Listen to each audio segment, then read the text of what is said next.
साथियों नमस्कार, स्वागत है आपका एक और इस नई वीडियो में और आप देख रहे हैं बिग इंडिया टीवी। साथियों एक बार फिर बहुत बड़ी खबर बिहार से आ गई है। बिहार की राजनीति में साथियों एक बार फिर भूचाल आ गया है। कहने के लिए तो नीतीश कुमार मुख्यमंत्री बन चुके हैं, लेकिन साथियों अभी भी 10 तारीख को नीतीश कुमार को साबित करना है कि अपना पूर्ण बहुमत, क्या उनके सारे विधायक उनके साथ में है या नहीं। और साथियों एक बहुत बड़ी टूट की खबर बिहार की राजनीति से आ रही है। जी हां साथियों, एनडीए वाली सरकार में बिहार वाली में दरार पड़ना शुरू हो गई है और एक बार फिर साथियों भाजपा की चिंता बहुत ज़्यादा बढ़ गई है। जो भाजपा के बड़े बड़े दिग्गज है, जो बड़े बड़े तानाशाह है, जिनको आप चाणक्य भी कहते हैं, साथियों उनकी आंखों की नींद उड़ चुकी है। जो खेला उन्होंने आरजेडी के साथ में साथियों किया था, बिहार के अंदर नीतीश कुमार को तोड़कर अपनी सरकार बनाई थी, अब साथियों लालू यादव जी ने जो अपनी एक बड़ी चाल थी अब उसको चल दिया है। जी हाँ साथियों, और इसलिए साथियों एनडीए वाले गठबंधन में अब दरार पड़ चुकी है। साथियों आप जानते हैं नीतीश कुमार के एक सहयोगी है, या फिर ये कहिए कि एनडीए के एक सहयोगी है जीतन राम मांझी, जिनकी पार्टी को साथियों आप हम के नाम से भी जानते हैं। उनके साथियों वर्तमान में चार विधायक मौजूद है और जिनका समर्थन एनडीए वाली सरकार को मिल चुका है। और इसीलिए साथियों अब बड़ा खेला होने वाला है, क्योंकि लालू यादव जी ने भी जब सरकार नीतीश ने बनाई थी तो उस दौरान इनको ऑफर दिया था, इनके बेटे को ऑफर दिया था जीतन राम मांझी के, कि हम आपको डिप्टी सीएम बना देंगे, आप अपने 4 विधायक लेकर हमारे पाले में आ जाओ। और उनके बेटे ने मना कर दिया कोई उनको, और फिर उसके बाद उनके बेटे ने मना कर दिया। लेकिन साथियों अब जीतन राम मांझी के पास सीएम पद का ऑफर आ रहा है लालू यादव की तरफ से कि आप 4 से 6 विधायक लेकर आइए हमारे पास और हम आपको सीएम बनाएंगे। और साथियों एक बहुत बड़ी बहस, एक बहुत बड़ी झड़प भाजपा वाले विधायकों में, जो नीतीश कुमार के विधायक और जो हम पार्टी के विधायक, बहुत बड़ी झड़प हुई है, बहुत बड़ी साथियों लड़ाई हुई है। और अब साथियों दरार पड़ने वाली है। एक बार फिर साथियों भाजपा के विधायक गायब होने वाली है। और कहने का तो साथियों ऐसा लग रहा है कि आने वाली 10 तारीख को सारे विधायक नहीं भी पहुंच सकते नीतीश कुमार के समर्थन में, और 10 तारीख से पहले ही, सरकार पक्की होने से पहले ही सरकार टूटकर बिखर जाएगी। साथियों अपनी स्क्रीन पर देखिए जीतन राम मांझी ने क्या चलाई है खबर अपनी तरफ से, देखिए स्क्रीन पर।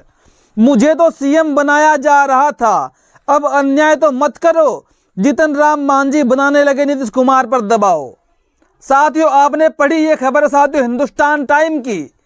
जी हाँ साथियों वर्तमान की खबर है, आज की खबर है। जीतन राम मांझी ने नीतीश कुमार के ऊपर दबाव बनाना शुरू कर दिया है। अब साथियों कोई चारा नहीं बचेगा नीतीश कुमार के पास, जो भी ये मांगेंगे इनको वो पद देना पड़ेगा नीतीश कुमार को, जीतन राम मांझी जी के लिए। साथियों अब बड़ा खेला होने वाला है बिहार के अंदर, और महागठबंधन की तरफ से जो बड़ा ऑफर इनके पास आया था जीतन राम मांझी के पास, साथियों आगे देखिए क्या कुछ लिखा हुआ है। बिहार में नीतीश कुमार के पाला बदल के बाद अब एनडीए की सरकार है।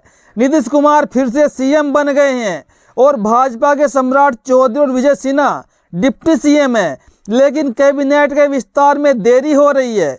इसी बीच जीतन राम मांझी ने दावा ठोकते हुए कहा कि उनकी हम पार्टी के 2 मंत्री पद मिलने चाहिए। जीतन राम मांझी ने कहा हिंदुस्तानी आवाम मोर्चा को 2 मंत्री पद मिलना चाहिए, यह सामंजस्य के लिए भी जरूरी है। जीतन राम मांझी ने कहा कि मेरी पार्टी से अनिल कुमार सिंह को भी मंत्री बनाया जाए।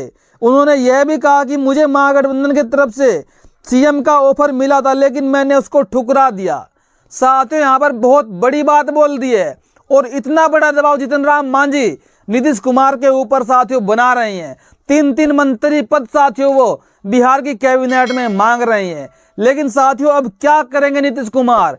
क्या नीतीश कुमार इस बार मुख्यमंत्री पद से विदा हो जाएंगे, हट जाएंगे, और क्या बहुत जल्द ही 10 तारीख से पहले ही बिहार के नए सीएम साथियों जीतन राम मांझी बनेंगे? क्योंकि साथियों एक तरफ लालू यादव के पास तो खोने के लिए कुछ भी नहीं है, जो उनके पास विधायक है उनसे वो कोई वैल्यू नहीं रखते हैं, न तो वो सीएम बन पाएंगे न वो डिप्टी सीएम बन पाएंगे। लेकिन साथियों आपने एक कहावत सुनी होगी कि something is better than nothing, के भागते चोर की लंगोटी ही सही।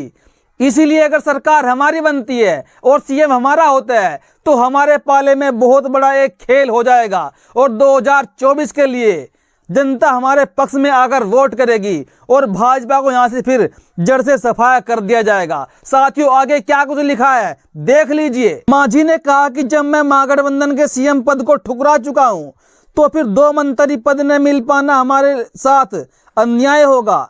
मांझी ने कहा कि मैंने अपनी बात अमित शाह, नीतीश कुमार और नित्यानंद राय सहित अन्य नेताओं से रखी। उन्होंने कहा कि जीतन राम मांझी को पैसा और पद से नहीं तोला जा सकता, इसलिए मैं एनडीए के साथ हूं। जीतन राम मांझी को नीतीश कुमार ने करीब 6 महीने के लिए मुख्यमंत्री भी बनाया था। इसके बाद वह पद पर बने रहने के लिए अड़ गए थे और उन्हें पद से हटाना भारी पड़ गया था। सीएम पद छोड़ने के बाद जीतन राम मांझी ने अपनी नई पार्टी हिंदुस्तानी आवाम मोर्चा का गठन कर लिया था। साथियों एक बारी पहले भी जीतन राम मांझी और नीतीश कुमार के बीच में 36 का आंकड़ा हो गया था। बहुत भारी भरकम लड़ाई हुई थी क्योंकि साथियों एक समय था जब नीतीश कुमार ने अपने सहयोग से जीतन राम मांझी को मुख्यमंत्री बनाया था और 6 महीने के अंदर अंदर ही उनको हटाकर खुद मुख्यमंत्री बन गए थे। और साथियों इसका खामियाजा नीतीश कुमार को बहुत बुरा भुगतना पड़ा था क्योंकि उसी समय साथियों जीतन राम मांझी ने अपनी एक अलग पार्टी हिंदुस्तानी आवाम मोर्चा बना लिया था और जब से वो चुनाव अलग से लड़ने लगे थे। साथियों अब यहाँ पर सुनने में खबरें आ रही है कि भाजपा के लिए बहुत ही बुरा समय आने वाला है। भाजपा के लिए बिहार के अंदर जमीन पर पैर धरने के लिए जगह भी नहीं बचेगी क्योंकि अगर साथियों जीतन राम मांझी लालू यादव से मिल गए तो साथियों एक बहुत बड़ा खेला हो जाएगा। और साथियों लालू यादव के बेटे तेजस्वी यादव ने तो पहले ही कहा था कि खेला अब शुरू होगा, खेला अभी बाकी है। और उस बयान को लेकर साथियों आज जो खबर आई है उनके बयान पर यह साथियों खबर बिल्कुल सटीक बैठती है। आगे साथियों क्या कुछ लिखा है देख लीजिए। दरअसल नीतीश कुमार और उप मुख्यमंत्रियों के साथ ही जीतन राम मांझी के बेटे संतोष कुमार सुमन भी मंत्री बने, लेकिन मांझी अब एक और पद चाहते हैं। माना जा रहा है कि जीतन राम मांझी लोकसभा सीटों के बंटवारे में भी 2 का दावा कर सकते हैं। अब तक चर्चा है कि ज़्यादा से ज़्यादा 1 सीट ही उन्हें दी जा सकती है। गौरतलब है कि बिहार विधानसभा में जीतन राम मांझी की पार्टी के 4 विधायक हैं। वह लंबे समय से भाजपा के साथ बने हुए हैं और पिछले दिनों तो उनकी विधानसभा में नीतीश कुमार से बहस भी हो गई थी। इसी दौरान नीतीश कुमार ने उन पर हमला बोल दिया था और जीतन राम मांझी ने भी उन पर हमला बोलते हुए कहा था कि मैं दलित हूँ इसलिए मेरा अपमान हो रहा है। यहाँ पर जीतन राम मांझी ने अपने आप को दर्शाते हुए कि मैं दलित हूँ इसलिए मेरा अपमान हो रहा है। और आने वाले साथियों लोकसभा के चुनाव में 2024 के जहां एनडीए की सरकार जीतन राम मांझी को 1 सीट देने की लगातार खबरें चलवा रही थी तो साथियों वहां पर अब जीतन राम मांझी जी 2 सीट का दावा भी कर सकते हैं, यानी कि 2 सीट उनको चाहिए ही चाहिए। अगर भाजपा ने जरा सी भी गड़बड़ की, नीतीश कुमार ने जरा सी भी गड़बड़ की, जरा सी भी हेरा फेरी की तो साथियों ये खामियाजा भाजपा को बहुत बुरा भुगतना पड़ जाएगा क्योंकि वो सीधे बिना रुके एक्सप्रेस वे में लालू यादव के पास पहुंच जाएंगे और उनको मुख्यमंत्री बनाया जाएगा। तो साथियों मुख्यमंत्री बनना बेहतर है या मात्र 2 सीटों के लिए लड़ना, ये सोचना होगा जीतन राम मांझी को। और साथियों इसमें जो खेला हुआ है, सबसे बड़ा जो रोल इसमें प्ले हुआ है वो है साथियों लालू यादव के मास्टर माइंड का। लालू यादव के माइंड से जो एक विचार निकला जीतन राम मांझी को मुख्यमंत्री पद का ऑफर देने का, साथियों अब वो अंदर अंदर सोचने लगे हैं कि अब मेरा भविष्य और भी सुनहरा हो सकता है लालू यादव जी के साथ जाकर। बाकी साथियों कुल मिलाकर भाजपा के लिए चारों तरफ से बुरी ही बुरी खबर आ रही है। एक तरफ साथियों दिल्ली के अंदर ईवीएम को लेकर सुप्रीम कोर्ट के वकील लगातार धरना प्रदर्शन जारी है और साथियों कल और परसों पूरे देश से लाखों की संख्या में दिल्ली के अंदर साथियों लोग पहुंचे ईवीएम के खिलाफ साथियों आंदोलन करने के लिए, जिससे साथियों चुनाव आयोग में मोदी सरकार के नाक में दम हो गया है और चुनाव आयोग और मोदी सरकार के होश उड़ चुके हैं और वो जल्दी से जल्दी साथियों लोकसभा का चुनाव कराना चाहते हैं। तो साथियों आपको इसमें क्या लगता है? अपनी महत्वपूर्ण प्रतिक्रिया कमेंट बॉक्स में जरूर दीजिएगा। क्या जीतन राम मांझी को पाला बदल लेना चाहिए? क्या उनको लालू यादव जी के साथ में जाकर सीएम पद का दावेदार बन जाना चाहिए?